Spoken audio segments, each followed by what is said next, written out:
بسم اللہ الرحمن الرحیم۔ دوستو، آپ دیکھ رہے ہیں میرا channel S J legal hub. آج ہم سی آر پی سی کا ایک اور امپورٹنٹ ٹاپک لے کر آئے ہیں جس کا نام ہے چارج، جو کہ ہر کرمنل کیس کے اندر استعمال ہونے والا ورڈ ہے اور پروسیس ہے، اور ہر قسم کا جوڈیشری ہو، ایڈوکیسی ہو اور کوئی بھی ایسپائرنٹ لاء کا، اس کے لیے جاننا بہت امپورٹنٹ ہے۔ تو چلیے اس کو ہم سٹارٹ کرتے ہیں سٹیپ بائی سٹیپ لیگلز پروویژنس کے حوالے سے۔ دوستو، چارج بیسکلی ایک کرمنل کیسز کے اندر ایک ریٹن سٹیٹمنٹ ہوتی ہے، جو کہ کس کے لیے ہوتی ہے؟ وہ ہوتی ہے جی ایکیوزڈ کے لیے۔ ایکیوز وہ پرسن ہوتا ہے کہ جس پر کوئی الزام لگایا گیا ہو۔ تو اس کیا ہوتا ہے، یہ ہے کہ بیسکلی جو کورٹ میں جو جج صاحب ہوتے ہیں وہ تمام معاملات دیکھنے کے بعد چارجز فریم کرتے ہیں، اور چارج بیسکلی ایک ریٹن سٹیٹمنٹ ہوتی ہے جس کے اندر یہ چیز لکھی جاتی ہے کہ ایکیوزڈ کے اوپر کون سے الزامات ہیں اور کن کی وجہ سے اس کو بلیم کیا جا رہا ہے۔ اس کا مقصد یہ ہوتا ہے کہ اس طرح ایکیوز کو پراپرلی یہ چیز بتائی جاتی ہے کہ اس پہ یہ الزامات ہیں، تو اس کے حوالے سے وہ اپنا ڈیفنس پراپرلی کر سکے۔ تو بیسکلی چارج یہی ہوتا ہے، ایک ابتدائی مرحلہ ہوتا ہے جس میں ایکیوز کو یہ بتایا جاتا ہے کہ آپ کے اوپر یہ الزام عائد کیے گئے ہیں۔ دین اگر اس کی ہم ڈیفینیشن کی بات کریں تو اس کی پراپر ڈیفینیشن آپ کے سامنے ہے، جس کا میں بتاتا ہوں آپ کو کہ چارج بیسکلی ایک اسپیسیفک قسم کی ایکویزیشن ہوتی ہے۔ ایکویزیشن مطلب الزام ہوتا ہے جو کہ کسی بھی شخص پر جو ہے وہ کرمنل کورٹس کی پروسیڈنگ کے دوران لگایا جاتا ہے، ٹھیک ہے؟ اور اس کے اوپر وہ حالی الزام اس طرح نہیں ہوتا کہ بے بنیاد ہو، وہ بیسکلی ایویڈنس کی بیس پہ ہوتا ہے۔ وہ ایویڈنس کون سے ہوتے ہیں کہ جب پولیس جو ہے انویسٹیگیشن کرتی ہے، اس کی صورت میں جو ایویڈنس اکٹھے ہوتے ہیں، اس کے بعد اس پہ چارج فریم کیا جاتا ہے ایکیوز پرسن پہ، ٹھیک ہے، ملزم پر۔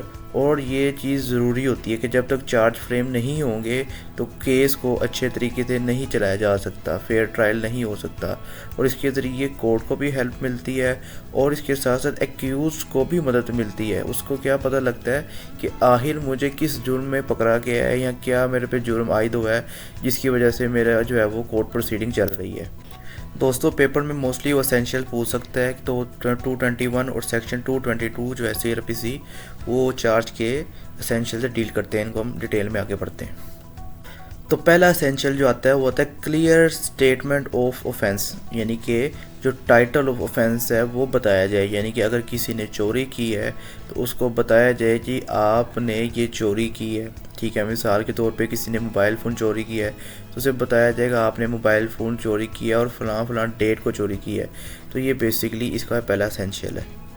اس کے بعد دوسری چیز کہ ڈیٹیل آف دا کرائم، یعنی کہ اس کو بتایا جائے ڈیٹیل، اگر اس نے کوئی ایکیوزڈ ہے، اس نے چوری کی ہے، کیا طریقہ واردات کیا تھا، کہ مثال کے طور پہ اس نے دکان توڑی، یعنی کہ اس کا دروازہ توڑا، اس میں سے کیش حاصل کیا، اس طرح سے اس نے چوری کی۔ تو جو طریقہ واردات جو ہے نا، اس کی ڈیٹیل دینا اس کا ایک اور اسینشیل ہے چارج فریم کرنے میں۔ Time and place of offence, یعنی کہ اس میں جب چارج کسی پہ کیا جاتا ہے تو وہ بتایا جاتا ہے جی آپ نے 15 مارچ 2024 کو 3 بجے کے قریب اس گلی میں لاہور کی یہ واقعہ آپ نے کیا، تو اس طرح time and place. Then accurate and specific description, اس میں یہ آتا ہے کہ سیکشن بتایا جاتا ہے کہ پاکستان پینل کوڈ کی مثال کے طور پہ 378 سیکشن کے تحت جو ہے وہ آپ نے جو ہے وہ تھیفٹ کمٹ کیا ہے، تو اس طرح اسپیسیفک ڈسکرپشن میں جو ہے وہ چارج میں بتائی جاتی ہے۔ پھر جو ہے مینشن آف دا لا، یعنی کہ لا بتایا جائے۔ اس کے بعد جو چھٹا پوائنٹ ہے وہ یہ کہتا ہے اوائڈنس آف ویکیو چارجز۔ اس کا مطلب جو ہے وہ سمجھے امپورٹنٹ چیز ہے کہ جب بھی چارج فریم کیا جائے تو ان کلیئر نہ ہو۔ مثال کے طور پہ کسی کو یہ نہ کہا جائے جی آپ نے کوئی چیز چوری کی ہے۔ یہ کوئی چیز جو ہے ایک ان کلیئر چیز ہے جو سمجھ بھی نہیں آ سکتی ہے کہ اس کو بھی کہ کوئی کا مطلب کیا۔ آپ اس کو بتائیں گے مثال کے طور پہ کہ آپ نے 50,000 روپے کا لیپ ٹاپ چوری کیا ہے، اس طرح بات کو کلیئرلی طور پہ ایکیوز تک پہنچائی جائے۔ دین الٹرنیٹیو چارج، یہ بیسکلی ایسے چارجز ہوتے ہیں کہ جب یہ چیز طے نہ پا رہی ہو کہ ایکیوز نے اصل میں جرم کیا ہے، تو ابھی موقع پہ سمجھ نہیں آ رہی، تو اس سے مطابقت رکھتا ہوا کوئی جرم جو ہوتا ہے جو اس میں فال کرتا ہے وہ اس پہ چارج کر دیا جاتا ہے، لیکن بعد میں شواہد اور ایویڈنس کی بیس کے اوپر جو ہے فیصلہ درست سمت میں چلا جاتا ہے۔ پھر ہے جی separate charge for each offence. اس کا مطلب یہ ہے کہ ہر ایک جرم جو ہے اس کے اوپر علیحدہ علیحدہ چارج کیا جائے گا۔ مثال کے طور پہ اگر کسی نے چوری کی ہے تو اس پہ علیحدہ سے ٹرائل چلے گا۔ مثال کے طور پر اگر کسی نے ڈکیتی یا چوری کے دوران کسی شخص کو قتل کر دیا تو ٹرائل جو ہے وہ بیسیکلی ایک ہی ہوگا، علیحدہ سے مطلب فیصلہ الگ الگ ہوگا۔ چوری کرنے کا فیصلہ الگ، اس کی سزا علیحدہ ہوگی، اور قتل کرنے کا فیصلہ الگ، اور مطلب اس کی سزا علیحدہ ہوگی۔ نو اوور لیپنگ آف چارجز، اس میں یہ ہے جی کہ آپ نے جو ہے چارجز کو اوور لیپ نہیں کرنا۔ مثال کے طور پہ اگر ایک شخص نے کسی کو قتل کر دیا تو اس نے وہ کر دیا، اب آپ یہ نہیں کر سکتے کہ اس پہ قتل کا جو ہے وہ علیحدہ سزا دیں اور اٹیمپٹ آف مرڈر کی علیحدہ سزا دیں۔ ظاہر ہے اس نے اٹیمپٹ بھی کیا تبھی تو قتل ہوا، تو وہ صرف سزا اسے مین جو اس نے کرائم کیا اس کی ہی ملے گی۔ بے شک اٹیمپٹ آف مرڈر اسی میں ہے، لیکن کرائم جو ہے اس نے مرڈر کیا تو اس کو صرف مرڈر کی سزا ملے گی۔ تو یہ ہوتا ہے کہ ایک ہی جرم کے اوپر سے آپ اس کو اوور لیپ نہیں کر سکتے۔ بنیادی جو اس نے جرم کیا ہے وہ قتل ہے، اس پہ اس کو سزا دی جائے گی۔ نو ایمبیگیوٹی، مطلب ابہام نہ ہو، کسی قسم کا شک و شبہ نہ ہو۔ آپ کسی کو بتا رہے ہیں کہ اس کو جی آپ نے یہ جرم کیا ہے، مثال کے طور پہ آپ نے چھری سے وار کیا اور فلاں بندے کو سیریس ہارم کیا ہے، یہ کلیئر اینڈ فائنل سینٹینس ہونا چاہیے۔ اس میں یہ نہیں ہونا چاہیے اگرچہ آپ نے یہ کیا تو ایسے ہوا، بالکل کلیئر سینٹینس ہو جو آپ ایکیوز کو بتائیں کہ آپ نے چھری کے ذریعے دوسرے شخص کو انجرڈ کیا۔ اب دوستو اس کے ایگزام میں ہمارے میں پوچھا جا سکتا ہے کہ رول ہے separate charge for H distinct offence, جو بھی ہم نے اپنا اسینشل میں پڑھا ہے، اس کو ڈیٹیل میں دیکھنا ضروری ہے کیونکہ یہ بہت امپورٹنٹ چیز ہے اور یہ بہت ہی کریٹیکل چیز ہے کہ ہر علیحدہ جرم کے اوپر جو ہے وہ علیحدہ سے چارج لگے گا۔ تو اس کو ہم آگے پڑھتے ہیں۔ تو دوستو بیسیکلی سیکشن 221 CRPC کا ڈیل کرتا ہے اور اس کا مین پرنسپل بھی یہی ہے کہ کوئی بھی جرم جب ہوتا ہے تو اس کے فیکٹس ڈیفرنٹ ہوتے ہیں، اس کی نیچر ڈیفرنٹ ہوتی ہے، اور اسی طرح جب فیکٹس اور نیچر ڈیفرنٹ ہوں گے تو اس کا فیصلہ بھی مختلف ہوگا، یعنی کہ اس کی سزا بھی علیحدہ ہوگی۔ اگر کسی نے چوری کی ہے تو چوری کرنے کا واقعہ علیحدہ ہے، اس کی طریقہ کار علیحدہ ہے۔ اگر کسی نے کوئی مرڈر یا کڈنیپنگ کی ہے تو ان کے طریقہ کار اور کرنے کے طریقے علیحدہ ہیں، اور اسی طرح ان کی سزائیں بھی علیحدہ علیحدہ ہیں۔ تو یہ بیسک چیز ہے کہ ہر جرم جو بندہ کرتا ہے اس کا علیحدہ سے جو چارج لگتا ہے، ٹھیک ہے۔ اور اس کا امپورٹنٹ کیوں ہے؟ یہ اس لیے امپورٹنٹ ہے تاکہ ایکیوزڈ کو یہ چیز فراہم کی جائے، انفارمیشن دی جائے کہ آپ پر جو ہے وہ سزائیں کیوں لگائی جا رہی ہیں، کیونکہ آپ نے ڈیفرنٹ کیٹیگری کے کرائم کیے ہیں، اور تاکہ اس کے ساتھ ساتھ وہ اپنا اچھے طریقے سے ڈیفینس جتنا کرنا چاہے کر سکتا ہے۔ دین جو سیکشن 222 ہے وہ ڈیٹیل بتاتا ہے چارج کی، ٹھیک ہے۔ ایکیوز کو یہ بتاتا ہے جی کہ آپ نے ایگزیکٹ کرائم کیا ہے کہ اس کی نیچر کیا تھی، ٹائم کیا تھا، پلیس کیا تھی، اور آپ کا طریقہ واردات کیا تھا۔ تو یہ چیزیں جو ہے وہ ضروری ہوتی ہیں۔ مثال کے طور پہ اگر کسی نے ڈکیتی کی ہے تو اس کو یہ نہ کہا جائے کہ آپ نے روبری کی ہے یا ڈکیتی کی ہے، آپ اس کے ساتھ یہ بھی بتایا جائے کہ آپ نے کہاں، کب اور کیسے کی ہے۔ تو یہ سیکشن 222 ڈیل کرتا ہے اس سے۔ اس کے بعد دوستو جو پیپر میں بہت دفعہ پوچھی جا چکی ہیں ایکسیپشنز کس کی، جو ہم نے جنرل رول پڑھا نا کہ ہر چارج کے لیے ہر اوفینس کے لیے علیحدہ سے چارج کیا جائے گا۔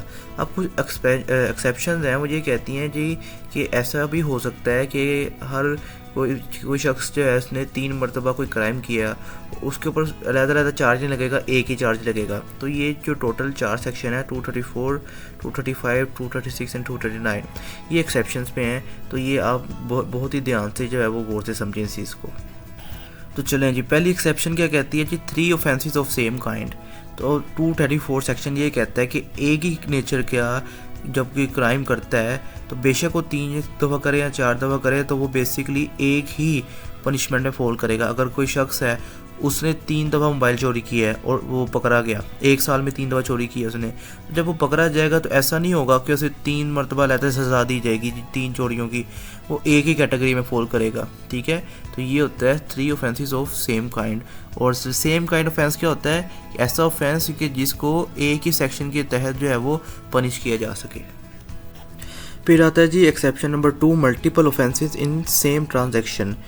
اب جو ہے ایسا بھی ہوتا ہے سیکشن 235 میں یہ کہتا ہے کہ جب ایک ہی وقوع ہوتا ہے اور اس کے اندر مختلف کیٹیگری کے کرائم اوفینس ہو جائیں تو اس کے بعد جو فیصلہ ہوتا ہے وہ ایک ہی فیصلہ ہوتا ہے اور ایک ہی سزا دی جاتی ہے، ٹھیک ہے۔ اس سے کیا ہوتا ہے کہ عدالت کا وقت بھی بچتا ہے اور انصاف بھی جلدی جو ہے وہ مل جاتا ہے۔ تو یہ بیسیکلی ہے، مثال کے طور پہ اے نے بی کو مارا، ٹھیک ہے، اور اسی دوران اس کا فون بھی کھینچ لیا، چوری کر لیا تو اس کا فیصلہ ایک ہی ہوگا، ٹھیک ہے. تو اس میں بیسیکلی وہ ساری چیزیں ریکوری ضرور دیکھی جاتی ہے لیکن ایک ہی فیصلے میں کور اپ کر دیا جاتا ہے. اس کے علاوہ اگر کسی نے کسی کو جو ہے وہ چیٹ کیا اور اس کو جو ہے اس کا نقصان بھی پہنچایا تو اس کو بھی ایک ہی مقدمے میں فال کریں گے. تو ان شارٹ یہ کہ ڈفرینٹ اوفینسز جو ایک ہی وقوعے میں ہوئے ہوں تو ان کا ایک ہی فیصلہ کر دیا جاتا ہے اور ان پر یکمشت جو ہے وہ سزا بھی دے دی جاتی ہے. اس کے بعد تیسری ایکسیپشن کہتے ہیں doubt about which offence committed, section 236.